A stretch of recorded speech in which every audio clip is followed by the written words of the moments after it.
will tell you right now what happens in my brain. I am sitting there watching the lady at the front desk and going, why don't you have your logo behind the front desk so everybody knows where you're at? Why are there so many pieces of paper? It looks like a lost and found, like at the police station behind you. No one can read that. It's 10 feet away. No one has equal vision. Why is it that everyone is going around this little tiny, coyote trail around to get to the seats where they're at? Why are the seats facing each other and not facing the whole entire circus center so we can see our kids? So now everybody in the circus center is side sitting. You know when you side sit with your spouse, it's definitely a female thing. No male ever thought this up. Where you sit there sideways the whole time and talk to them and go, oh, this is really nice, we're side sitting. Or you could just sit on the other side of the booth and have a straight conversation with them. That's how they have the circus center set up. So we're sitting there staring at the other parents and we're all got our head turned to the left trying to see our kid. I am nitpicking the living crap out of this company. I'm like, move this, build this little box up here. It'll cost you $5,000. You have true stadium seating. Move this over here. That lady can sit there. She can handle 2 more guests if the computer was facing her versus the side. I am criticizing and nitpicking the heck out of this company. Why? A, because I'm an asshole, or B, maybe because I have a passion for business and for efficiencies. I go through and I learn and I nitpick companies all the time. I either going to nitpick them or I'm going to learn from them and go, that was a genius idea. I want to, capture that idea and move it into my company. I have a passion for business. I have a passion to educate and I hate inefficiencies. I have to, I'm going to go on a tangent here again for the inefficiencies and the passion went up. I'm going to pause that for a second. I want to talk about this. Everybody goes, I need more time. I need more time. I need more time.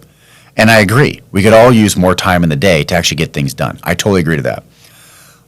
About 4 months ago, I went to a seminar and I had an instructor sit there and he goes, you know what? There is no such thing as more time. You have all the time to you. You have all the time available to you. There is no more time to give you. You have it all. You just don't prioritize it correctly, and that's why you ask for more time. Now, I got to admit, I agreed with him on some aspects, and I had to think it through on other aspects.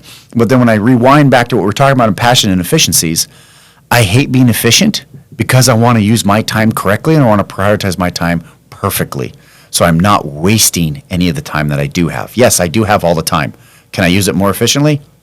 100% I can. And so through that passion of business is what I love. I drool over it. I love it. When people say I want to go, have me come out to a company and make them more efficient and teach them new tricks of the trade, I'm on board. I'm pumped. I'm super excited. I look like a little 5-year-old bouncing in an airplane chair just waiting, just go. I dig it. I love it.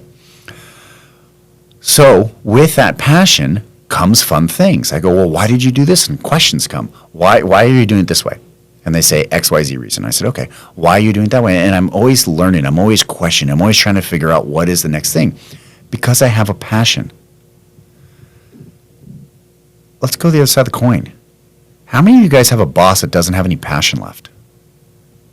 How many of you guys go to work for somebody who you specifically, let's just talk about you, forget somebody else, just you, or maybe even your boss, has no passion anymore?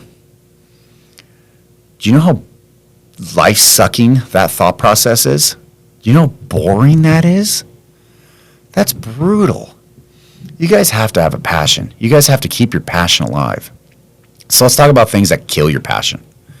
Killing your passion is getting overwhelmed and inundated with the day-to-day grind. You get inundated with the day-to-day grind and you can't see the forest through the trees, it's going to slowly sap your passion. That is probably the number one thing that happens, in all honesty.